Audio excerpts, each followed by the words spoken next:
بسم الله الرحمن الرحيم. الدعوة اليمانية لا تفرق بين الناس، بل هي دعوة للاجتماع حول الحق بالأدلة العقلية والمنطقية والشرعية، وهي دعوة بالحكمة والموعظة الحسنة. سید احمد الحسن علیه السلام وصی و فرستاده امام مهدی علیه السلام برای شیعیان می باشد. ایشان ادعای خیش را با قانون معرفت حجت که تمام خلفای الهی به آن احتجاج نمودند ثابت کرده است.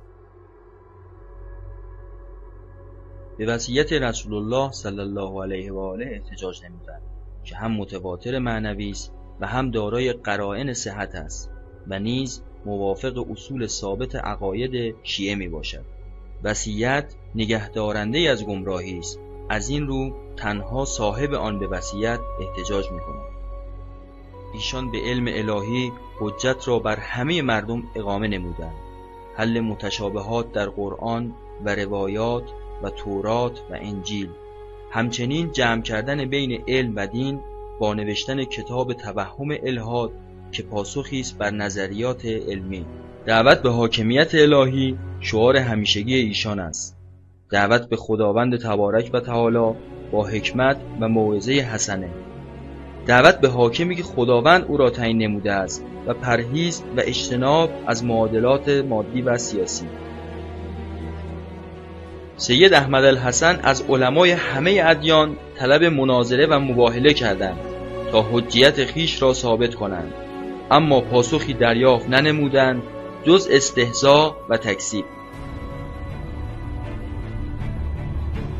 وأنا مستعد للمباهلة، بل وأتحدى علماء جميع طوائف المسلمين، شيعة وسنة وعلماء النصارى واليهود، بأني مرسل بالنسبة للمسلمين من المهدي عليه السلام، وبالنسبة للنصارى من عيسى عليه السلام، وبالنسبة لليهود من إيليا عليه السلام، ومستعد لمناظرة كل أصحاب كتاب بكتابهم. شبکه ولایت یکی از شبکه‌های ماهواره‌ای میباشد که با هدف دفاع از ولایت تأسیس شد، ولی با ظهور وصی و فرستاده امام مهدی علیه السلام مخالفت خیش را با این دعوت آغاز نمود و با تکذیب یمانی آل محمد خود را جز دشمنان آل محمد قرار داد. آقای قزوینی یکی از کارشناسان این شبکه است که در خصوص مباهله و مناظره با سید احمد الحسن میگوید: آقا چرا نمیان مناظره؟ خب بنده رسما اینجا مگر نامه ننوشید؟ یکی از مواردم خطاب به بنده بوده، بنده الان آماده هستم بیا اینجا مناظره، ما ثابت کنیم که تو عقل نداری، دیوانه هستی، گمراهی، گمراهگری و مفسد فی الارضی. اگر تونستیم ثابت کنیم تبع ها، نتونستیم ثابت کنیم ما تابع شما میشیم.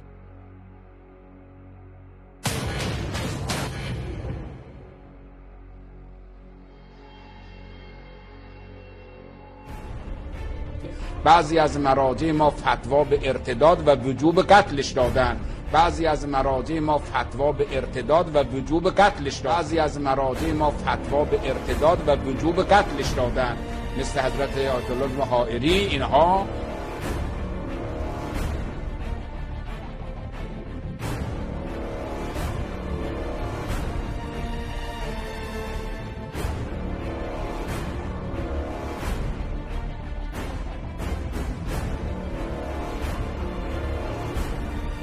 سید احمد الحسن در زمانی که بین مردم در مکتب نجف اشرف حضور داشتند بیانات متعددی در خصوص مناظره صادر نمودند و در یکی از این بیانات که جهت اتمام حجت بود 3 دسته از علما را جهت مناظره مورد خطاب قرار دادند. گروه اول سید سیستانی و سید حکیم و شیخ فیاض هستند که مناظره با آنها باید در ملأ عام واقع میشد و در صورت تکذیب فرستاده امام مهدی علیه السلام باید با ایشان مباهله میکردند تا حق از باطل جدا شود. گروه دوم سید کمال حیدری و سید محمد تقی مدرسی و سید کاظم حائری هستند که دعوت به مناظره شدند که در خصوص اصل دعوت با شیخ ناظم عقیلی و در علم تفسیر با سید احمد الحسن مناظره کنند. و گروه سوم شیخ قاسم طایی و شیخ محمد یعقوبی و سید محمد رضا سیستانی هستند که مناظره در خصوص اصل دعوت و شناخت تفاصیل آن بر عهده شیخ ناظم عقیلی می باشد. ایشان بارها و بارها این دعوت را تکرار نمودند، ولی باز هم پاسخی جز تکذیب و استهزا دریافت نکردند، تا اینکه بعد از فتوای قتل ایشان توسط ظالمین سید احمد الحسن مخفی شدند، ولی این دعوت را مجددا مطرح نمودند. بعد از تأسیس صفحه اجتماعی در فیسبوک این طلب مناظره را به صورت دیگری مطرح نمودند. سید احمد الحسن طلب مناظره کتبی با علما را مطرح نمودند تا حجتی برای هیچ کس باقی نماند. ایشان از علما درخواست نمودند تا عقیده وجوب تقلید از غیر معصوم را ثابت کنند، عقیده‌ای که نه دلیل نقلی و نه حتی دلیلی عقلی بر آن وجود ندارد، عقیده‌ای که علما به واسطه آن شیعیان آل محمد صلی الله علیه و آله را فریب دادند و آنها را از وصی امام مهدی علیه السلام دور نمودند.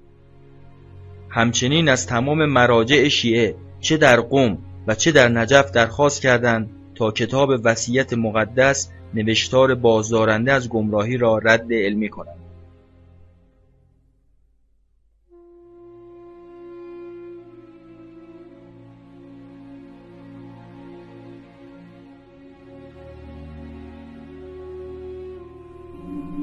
أيها الناس، لا يخدعكم فقهاء الضلال وأعوانهم.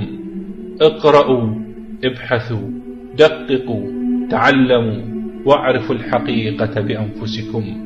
لا تتكلوا على أحد ليقرر لكم آخرتكم فتندموا غدا حيث لا ينفعكم الندم. وقالوا ربنا إنا أطعنا سادتنا وكبراءنا فأضلونا السبيلا.